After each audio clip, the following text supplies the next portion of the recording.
I'm saying I went and got my energy drinks. You already know what it is. Yeah. So like I was saying, I started drinking energy drinks like about 7.5 years ago when I stopped drinking alcohol. You know, I just wanted to also try out the StreamYard, you know what I'm saying? And see how it works. I wasn't really trying to do like a live like that, you know what I'm saying? But yeah, I haven't drank in 7.5 years, you know. I know there's a lot of people out there that struggle with that, like really struggle, you know. So for all the people out there that are going through it, you know what I'm saying, you can do it. You can stop. You know, in the commercial it don't say drink responsibly for nothing, you know what I'm saying? There's a reason for that, you know. That's letting people know that there's people out there that could, you know, drink and not fall in love with it, and then there's people that just they fall in love with it, you know what I'm saying? And you can't fall in love with it. You got people that love you, you know what I'm saying? So, you know, if you falling in love with liquor, I told my man, right? I told my man, he said, I gotta chill, you know what I'm saying? And I was like, what, you know, you feel like it's gripping you up? And he was like, yeah, somewhat, you know. He's like, I still got control though. And I told him, do you feel like you waiting on line? You know what I'm saying? He was like, what you mean by that? I said when you drink, you know, everybody like waits for a certain time to drink, you know, where people would consider it not that deep, you know, the weekends, or at least waiting till the nighttime, daytime drinking. People look at that as a problem. I said, do you feel like you're waiting online while you're waiting to get to the point where you can drink? And you know, you know what's crazy? I don't even remember his answer, but I believe it was yes. You know, and I remember when I used to drink, it used to feel like I was waiting online. You know that feeling you get when you're on a long line and you're like damn, like, you know, that's a long line. I'm gonna have to wait for hours, you know, or like when you're in the hospital waiting to be called for 2 or 3 hours. That's the feeling you get. You know what I'm saying? But you know, to all the people out there, the only reason I bring it up, and that's not like I gotta explain why I'm talking about something, but I'm just saying like the energy drink, you know. And like I said, so you got to be careful with caffeine too. You can't drink caffeine all day. You know what I'm saying? But in the morning, I'll drink it like a coffee, and then maybe one throughout the day. You know what I'm saying? Maybe, or I'll share one with my wife. She drinks a little bit. Anything could become too much. You know what I'm saying? Even regular food, you could overdose on water. You drink a whole gallon of water, and you could drown yourself literally. When you come on live, you can't really care about what anybody thinks. You're gonna have 12-year-old, 13-year-old, 14-year-old kids coming through. You're gonna have people that just like they don't know your style like that. You know what I'm saying? Like they don't know the vibe. They don't come from where you come from. So they're not gonna click. You know, it's not gonna click with them. And then there's gonna be open-minded people that it doesn't matter where you come from. You get what I'm saying? And they're gonna be on some like, you know, I'm gonna check out what he's doing, whether he talks one way or another. It's gotta be about ethics, people. You know, it's crazy. The most loved man is the most ethical man, you know, and I'm not doing it for that reason. I don't do it because I want to be the most loved man. I do it because it's right. Whatever happened to just being ethical, you know what I'm saying? Like, you know, right and wrong. We all gotta try to do better. There's a lot of stuff going on, man, in this world. You know, we're gonna gear towards sports. I wanted to talk about the Knicks because, you know, I must have used one or two many logos or Knicks, you know, brands or whatever in the background. And you know, because I it was transformative, you know what I'm saying? Like I didn't rely on anything to it's not like the logo spoke for me, you know what I'm saying? But I realized when I checked out the video that they had dubbed it on Facebook. What I did do is take out the Knicks logos and I put them with graffiti logos and and just regular shit. You know what I'm saying? Nothing that would prompt a copyright infringement. You know, you can't. And I'm gonna tell you something. If you're gonna do this, you can't be scared, man. You just come up here and do your thing, man. Don't think about what nobody writes. Salute to all the YouTubers out there, man, trying to do their thing, man. There's a lot of haters out there that be hoping people don't do well. There's always that voice in your head telling you whether to do the right thing or the wrong thing, man. I'm here telling you right now. Listen to that voice that's telling you the right thing, man. You know, I'm sort of like a big deal in my neighborhood. You know what I'm saying? People don't know my style, you know, so I don't expect people to just like stop instantly and just, you know, but when you put a lot of time and effort into stuff, easily you could get discouraged if stuff don't go your way. And not everything's gonna go your way quick. You know what I'm saying? The things that I do them well. I do them beyond well.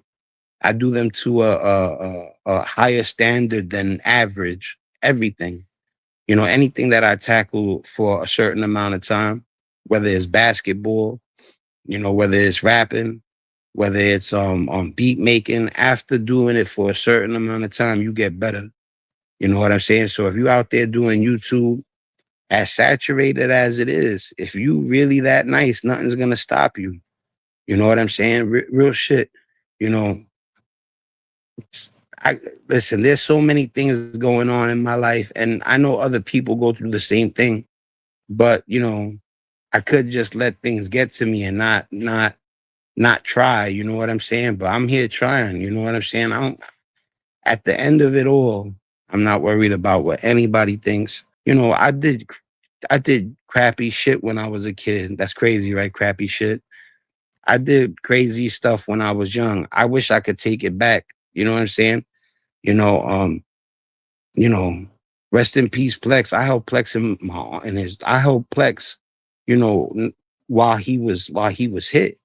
You know, he got hit before they, you know, rest in peace, Plex, before he passed. You know, he didn't pass off for the first time, you know, that he got into a really bad situation. You know what I'm saying? And I had Plex by his arms. I was checking his shirt, you know. That's the burn hole that the bullet caused. There was no blood.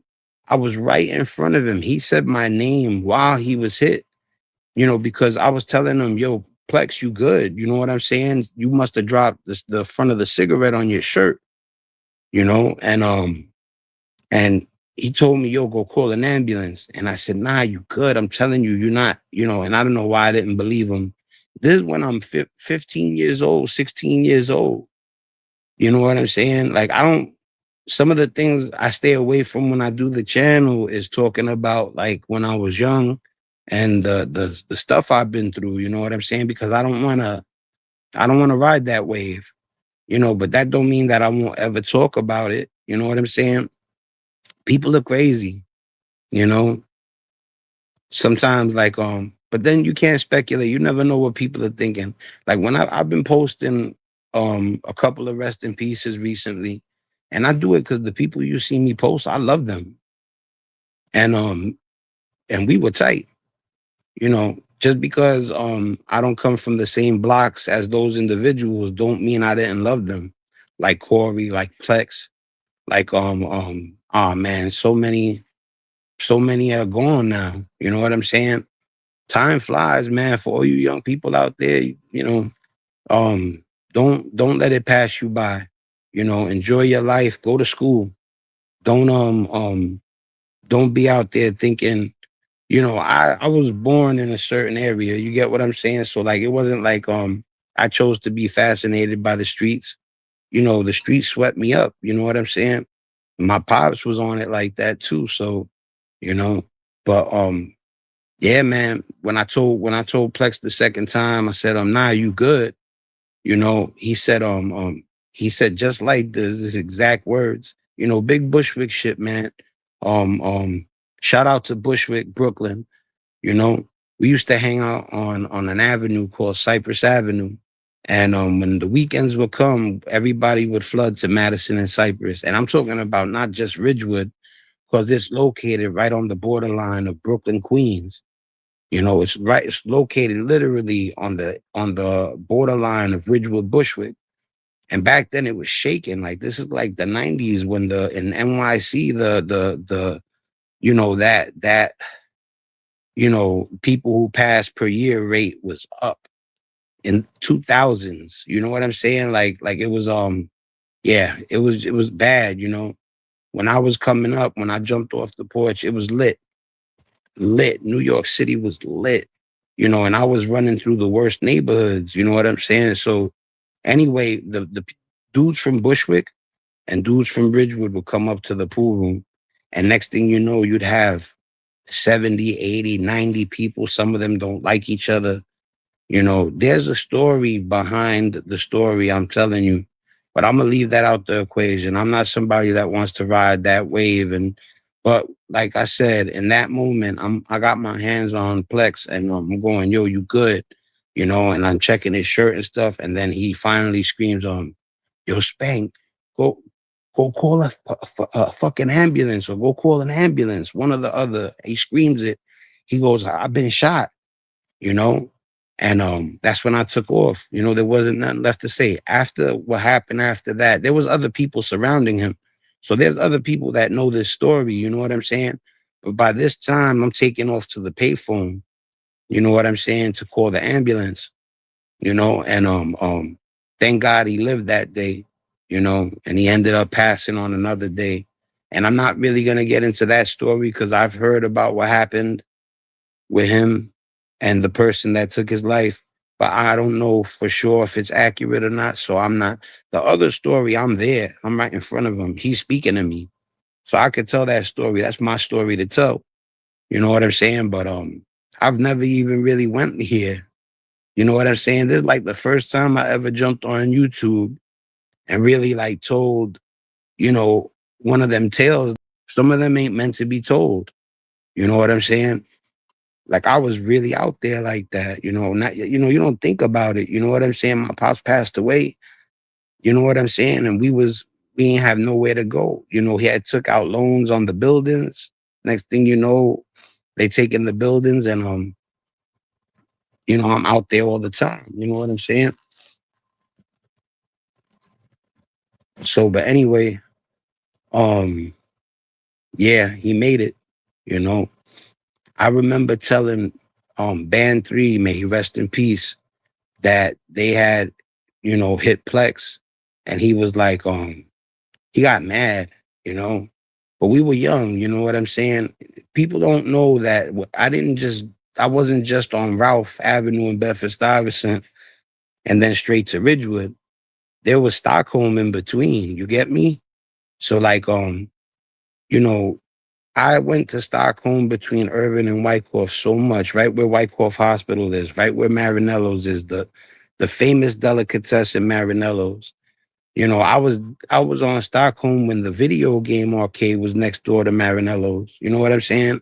I grew up playing Skelly on that block, playing stick ball, playing stoop ball, wiffle ball. They used to ask me if they could take me into the middle of the street. They would ask my moms and pops. They would take me to Star Park, not Maria Hernandez Park, the other Star Park on the Don. But yeah, man, rest in peace, Plex, man. They saved his life. You know, like his cousin had a video store right by my house. He had a cousin named Charlie. So Charlie had the video store right there on Gates and Fairview. I became real cool with Plex's cousin Charlie. So rest in peace, Benjamin Ayala. You know what I'm saying? I hope Bobby sees this. You know what I'm saying? He got a cousin named Bobby. But anyway, Charlie had the video store. So one day I told Charlie, I'm like, yo, you mind if you need help or something like that? And I actually worked in the video store, in Plex's cousin's video store for like a year, for like 2 years, you know. And I'll leave it at that, man. We're gonna get into the next, man. You don't get much of that from me. And listen, for anybody out there talking about what happened when they grew up or whatever, ain't nothing wrong with that.